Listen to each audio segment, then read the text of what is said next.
Do you struggle with a scarcity mindset where it feels like there's just not enough resources to go around? And if someone else is getting more, then that must mean that you're going to get less.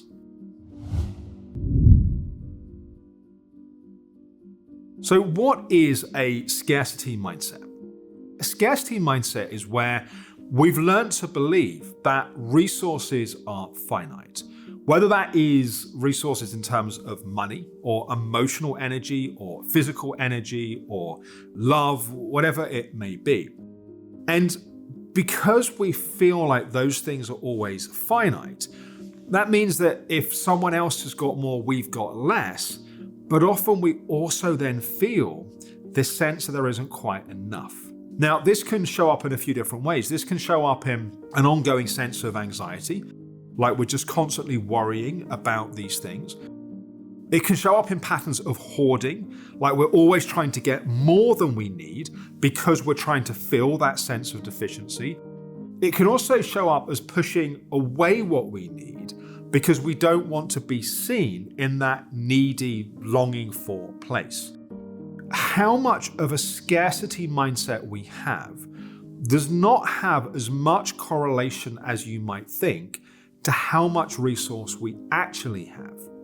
Financial resource is a sort of easy way to highlight this.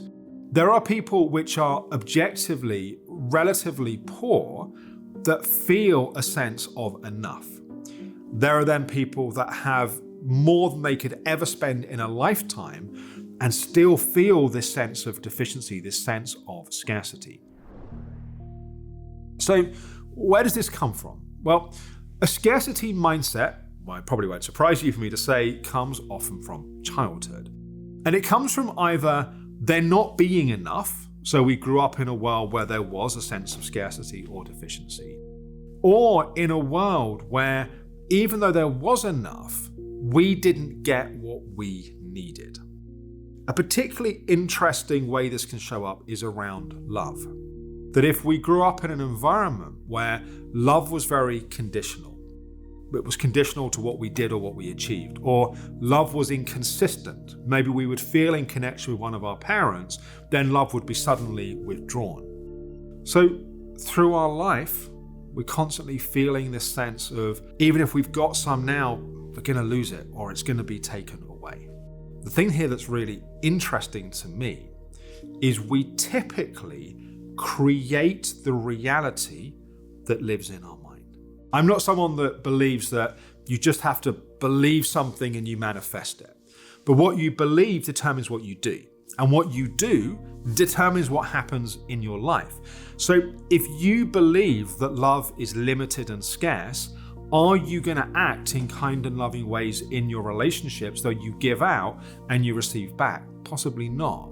If you believe that there's not enough to go around financially, you're probably going to hoard and protect what you've got, and you're not going to put yourself out there to discover opportunity.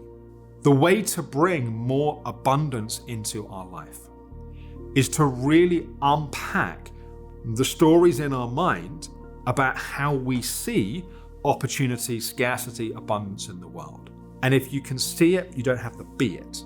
If we can see those patterns, we can learn to change those patterns. And one of the things that really helps that is having corrective experiences that show that those old stories are not true. So here's my challenge to you. What's something that you could do today that would challenge your stories around scarcity and show to you what is actually possible? How could you break those old narratives? How could you give when in the past you may have pulled back to discover that what you put out there, often more of that we then receive? I'd love to hear your experiences in the comments below this video. Do you resonate with this concept of a scarcity mentality? What's also helped you bring more abundance into your life? I hope that's been helpful. Thank you for watching.